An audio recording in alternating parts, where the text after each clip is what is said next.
ETF index mutual funds నేర్చుకుని stock మార్కెట్లో రాణించాలనుకుంటున్నారా? వెంటనే ఈ నెంబర్కి కాల్ చేయండి. నమస్తే అండి. నమస్తే మ్యామ్. దినేష్ గారు మామూలుగా అంటూ ఉంటారు, ఆడవాళ్ళకే అన్ని చట్టాలు, ఆడవాళ్ళకి ఎప్పుడు చట్టం సపోర్ట్గా ఉంటుంది, అందుకే వీళ్ళు ఎక్కువ మగవాళ్ళని ఇబ్బంది పెడుతున్నారు. ఎక్కువగా చూసుకుంటే మనం భార్యలు భర్తల్ని కానీ లేకపోతే లవర్స్ కొంతమంది, అంటే ఈ ఆడవాళ్ళు నాకు తెలిసి కొంతమంది అండి చట్టాలను దుర్వినియోగం చేసుకుంటున్నారేమో. ఈ చట్టాలను వీళ్ళు దుర్వినియోగం చేసుకోవడం వల్ల నిజంగా సఫర్ అయ్యే ఆడవాళ్ళు మాత్రం పాప ఏం చేయలేక ఈ న్యాయం రాక వాళ్ళు బాధపడే వాళ్ళు ఉన్నారు. నిజంగా ఆడవాళ్ళకి ఆయుధాలు లాంటి అనుకోని ఫీల్ అయిపోయి మాకు ఈ చట్టం ఉంది, మాకు ఒక ఆయుధం ఉంది, సో మా దగ్గర ఒక వెపన్ ఉంది, మేము ఏమైనా చేయగలం అనేది ఎక్కువైపోయింది. సో ఆడవాళ్ళకున్న చట్టాలేంటి, వాళ్ళు ఎందుకు దుర్వినియోగం చేసుకుంటున్నారు? మీ ఎక్స్పీరియన్స్ లో మీరు చాలా చూసింటారు. Yes, ma'am. సో మీ ఎక్స్పీరియన్సే చెప్పండి ఇక్కడ. మేడం, మీరు అన్న మాట వాస్తవము.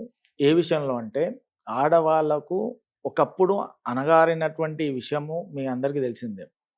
చాలా సప్రెస్డ్ పీపుల్గా ఉండే. ఒకప్పుడు ఆడవాళ్ళు బయటకు రావాలన్నా కూడా వాళ్ళ అత్తమామల కండిషన్లు కానీ వాళ్ళ హస్బెండ్ పర్మిషన్ లేకుండా బయటకు వచ్చేవాళ్ళు కాదు. అలాంటి పరిస్థితుల్లో ఉన్నటువంటి ఆడవాళ్ళు ఈక్వాలిటీ అంటే సోషల్ ఈక్వాలిటీ అనేది రావాలి కాబట్టి, చట్టం ముందు అందరం సమానులే కాబట్టి ఆడవాళ్ళకు కొన్ని చట్టాలు తేవడం జరిగింది. ఆ చట్టాలు తెచ్చిన తర్వాత ఏదైతే ఉందో ఆడవాళ్ళు బలంగా అవ్వాలనేది దాని ఉద్దేశం కాదు. ఆడవాళ్ళకు ఎక్కడైతే ఇంజస్టిస్ అవుతుందో జస్టిస్ తీసుకోవడానికి ఒక మార్గం అనేది చూపించడానికి తీసుకొచ్చినటువంటి చట్టాలు. కానీ చాలా మట్టుకు నిజంగా సఫర్ అవుతాం, మీరు అన్నట్టు నిజంగా సఫర్ అవుతున్న వాళ్ళకి న్యాయం అందడం లేదు. ఏదైతే నా భర్తను నా గ్రిప్లోకి తెచ్చుకోవాలి, నా భర్త మీద ఓవర్ డామినేషన్ నేను రావాలి, నా భర్త మీద నేను అధికారం చెలాయించాలి, నా అత్తమామలను నా కంట్రోల్లోకి తెచ్చుకోవాలి, ఇలాంటి ఒక ఉద్దేశంతో కొంతమంది కేసెస్లు పెట్టడం జరుగుతుంది. ఈ పెట్టడం వల్ల దాని యొక్క ఏదైతే ఉందో, ఏ ఉద్దేశంతోనైతే ఏ చట్టమైనా ఒక ఉద్దేశంతో వస్తుంది మేడం, ఆ ఉద్దేశము పక్కకి జరిగిన తర్వాత వేరే ఉద్దేశాలకు పోతుంది. సో చాలా ఇంపార్టెంట్ అయినటువంటి సెక్షన్లు అంటే 498 ప్రజెంట్ అది 85 ఆఫ్ ది బిఎన్ఎస్ యాక్ట్ ప్రకారంగా ఒక ఆడైతే తన భర్త మీద పెట్టవచ్చు నిజంగా సఫర్ అయితే. అది ఏంటంటే క్రూయాలిటీ. అంటే తను మానసికంగా వేదనకు గురి అయినట్టయితే తన భర్త లేదా అత్తమామల దగ్గర తను మానసికంగా ఇబ్బంది పడినట్టయితే, లేదా అదనపు కట్నం కావాలని తనని హరాస్మెంట్ చేసినట్టయితే, లేదా తనని చాలా ఇబ్బంది అంటే ఇంట్లో పని మనిషిగా చేయి, నీ ఉద్యోగం మానే, ఇట్లాంటివి ఏవైతే చేస్తారో కొంతమంది, అప్పుడు 498 అనేది వెపన్గా యూజ్ చేయడం జరుగుతుంది. ఎందుకంటే వాళ్ళు శిక్షార్హులు కాబట్టి తన భర్త తను కంట్రోల్లో తెచ్చుకోవాలని చేయదు.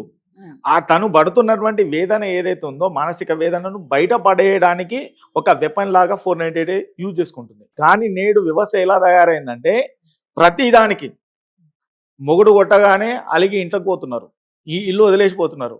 లేకపోతే మొగుడు ఏమన్నా అనగానే ఇమీడియట్లీ ఏంటంటే నీ భర్త ఇప్పుడు 498 కేసు పెడతా అని చెప్పి పోలీస్ స్టేషన్కి వేసి కూర్చుంటున్నారు చాలామంది ఆడవాళ్ళు. కానీ నేను అనేది ఏంటంటే మేడం, మగవాళ్ళైనా ఆడవాళ్ళైనా life is nothing but adjustment ప్రకారంగా పోవడం లేదు. ఇప్పుడు ఏముంది, ఒకళ్ళ మీద ఒకళ్ళని డామినేషన్ చేసుకోవాలనే ఉద్దేశంలో పోతున్నారు. అయితే ఈ ఆడవాళ్ళకు రూపొందించినటువంటి చట్టాల్లో ముఖ్యమైనటువంటి విషయం 498 అనేది చాలామందికి తెలుసు.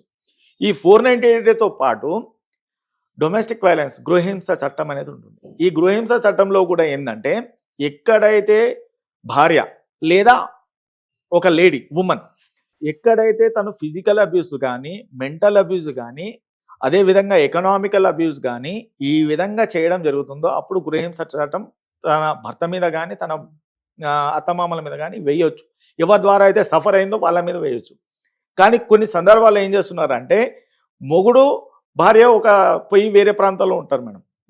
అయితే లవ్ చేసుకున్నప్పుడు లవ్ చేసి మ్యారేజ్ చేసుకున్న తర్వాత వేరే ప్రాంతాలకు వెళ్ళి జీవిస్తూ ఉంటారు.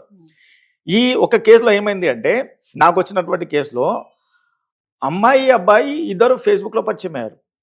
దే ఆర్ ఫెలిన్ అంటే లవ్ చేసుకున్నారు. ఇద్దరు ఎవరికి తెలియకుండా వారి యొక్క సంప్రదాయాల ప్రకారంగా వివాహం చేసుకున్నారు. చేసుకున్న తర్వాత ఏమైందంటే ఎక్కడో బొంబాయిలో ఉన్నటువంటి అత్తమామలను వాళ్ళ అన్నలను తమ్ములను అందరినీ ఆ కేసులో ఇరికేయడానికి ప్లాన్ చేశారు. ఇక్కడ అమ్మాయి 498 కేసు పెట్టింది. ఇప్పటికి కూడా నాంపల్లి కోర్టులో నడుస్తుంది కేసు. 498 కేసు పెట్టింది. మనం హైకోర్టు కూడా అప్రోచ్ అయ్యాము. దాంట్లో అది వేరే ఇక ప్రొసీజర్. అయితే ఇది వచ్చిన తర్వాత ఈ అమ్మాయి ఎవరైతే ఉన్నారో ఈ అమ్మాయి వాళ్ళని ఏ విధంగా అయినా నేను హైదరాబాద్కి తీసుకురావాలి, చేసుకున్న అబ్బాయి పారిపోయాడు. చేసుకున్న అబ్బాయి అమ్మాయి నిజమైన, ఎందుకంటే అప్పటికే ఆ అమ్మాయికి వేరే పెళ్లి అయి ఉంది. ఈ ఫేస్బుక్ ఇంటరాక్షన్ ద్వారా వీళ్ళిద్దరు పెళ్లి చేసుకున్నారు. మేము వేరే సబ్సిక్వెంట్ గా వేరే కేసులు ఇవ్వడం జరిగింది. కానీ ఈ 498 ద్వారా వాళ్ళ అత్తమామలు ఎవరైతే ఉన్నారో ఆమె కాళ్ళ దగ్గర తెచ్చుకోవాలని చెప్పేసి చూసింది, ప్లాన్ చేసింది. ఈ విధంగా మిస్యూజ్ అయ్యే కేసులు చాలా ఉన్నాయి. ఎలా అంటే నేరం ఒక దగ్గర జరుగుతుంది మేడం. ఇప్పుడు వాళ్ళిద్దరు వెళ్ళేసి ఇక్కడ హైదరాబాద్లో ఉన్నారు, వాళ్ళ అత్తమామలు ఎక్కడ కూడా ఇన్వాల్వ్ అయ్యి లేరు. వాళ్ళ అన్నయ్యలు కానీ, వాళ్ళ చెల్లెలు కానీ, వాళ్ళ అక్కలు కానీ, భర్త వాళ్ళ అక్కలు కానీ ఇక్కడ ఇన్వాల్వ్ అయ్యి లేరు. కానీ కావాలనే దురుద్దేశంతో వాళ్ళ ఫ్యామిలీ మెంబర్స్ని అందరినీ చట్టంలోకి లాగుతున్నారు. దీని ద్వారా మిస్యూజ్ అయ్యి సుప్రీంకోర్టు కూడా ఈ 498 కేసు మీద మీరు పునః పరిశీలించండి అని చెప్పేసి కూడా జడ్జిమెంట్ ఇచ్చింది. చాలా మటుకు మిస్యూజ్ అవుతుందని. అదేవిధంగా ఇప్పుడు ఒక ఆడది ఇంతకుముందే చెప్పినట్టు అబల శక్తిలాగా మారాలని చెప్పేసి మనం అందరం కోరుకుందాం, తప్పేం లేదు. కానీ దీని ద్వారా భర్తలు కూడా చాలా మంది సఫర్ అవుతున్నారు. అమ్మాయి యొక్క మానసిక వేదన కానీ ఇట్లాంటివి విషయాల వల్ల భర్తలు కూడా చాలా మంది సఫర్ అవుతున్నారు. భర్తలకు ఏ చట్టాలు లేవు, మరి పెట్టొచ్చు కేసులు, వేరే వేరే కేసులు పెట్టొచ్చు, తప్పేం లేదు. కానీ ఇక్కడ ఎక్కువ శాతం ఏంటంటే లేడీ కోర్టు చట్టాలు ఉన్నాయని చెప్పి చాలా మంది అభిప్రాయపడుతున్నారు. ఈ అభిప్రాయంలో ఏంటంటే నేను చెప్పేది ఒకటే విషయం మేడం, ఎక్కడైతే నిజంగా వేదనకు గురి అయితే, నిజంగా అక్కడ భార్య భర్త చేతిలో ఈ విధంగా వేదనలకు గురి అయినట్టయితే ఖచ్చితంగా 498 కేసు కానీ, డివిసి కేసు కానీ, ఒకవేళ తన పోషణకు సరైన అమౌంట్ లేకపోయినట్టయితే ఎంసీ కేసు కానీ పెట్టుకోవచ్చు, వాళ్ళకునే చట్టాలు. కానీ ఇవన్నీ ఎప్పుడు డిసిషన్ తీసుకోవడం జరుగుతుందంటే కోర్టులో విచారణ చేసిన తర్వాత మాత్రమే, ఒకవేళ వాడు నేరం చేశాడా లేదా, లేకపోతే ఈ విధంగా చట్టం ఉల్లంఘన పాల్పడ్డా లేదా, దాని ద్వారా శిక్షలు వేయడం జరుగుతుంది.